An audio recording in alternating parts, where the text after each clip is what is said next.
Hello friends, this is the Urdu Free Thinker. In this video, we will discuss that the Quran encourages women to be submissive to their husband's sexual needs and advances. The Quran gives men authority over women, and even allows beating of their wives to discipline them if they're rebellious. But what is this boundary that the Quran forbids women to cross? What does a rebellious wife do? According to Islam, a rebellious wife does not fulfill her marital obligations. That includes basic things like childcare, domestic household chores, to disobedience and not considering her husband as authority of the household. According to this hadith, when Umar complained to the Prophet that women have become emboldened towards their husbands, Prophet Muhammad then gave husbands permission to beat their wives.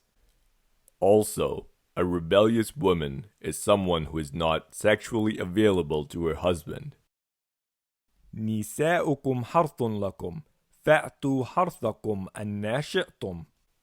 Your wives are a tilth unto you, so approach your tilth when or how you will.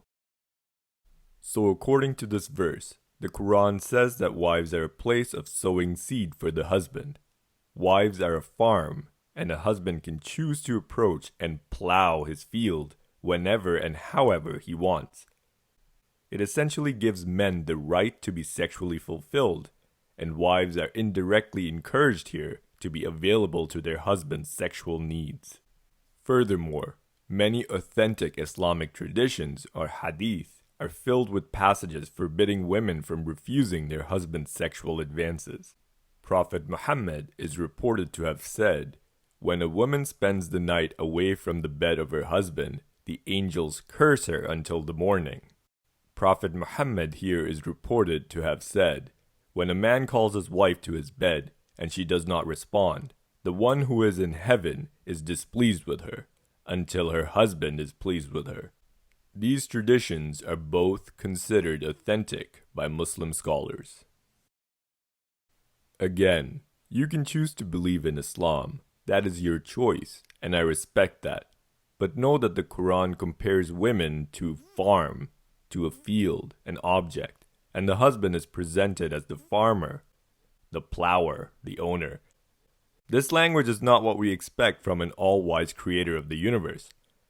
This is a language of a man or a group of men trying to fulfill their male-centric agenda and keeping women submissive to their sexual needs. The best way to judge a tree is by the fruit it bears, and we know that the women in the Muslim world suffer from intellectual, sexual, and psychological oppression. This is the fruit of Islam.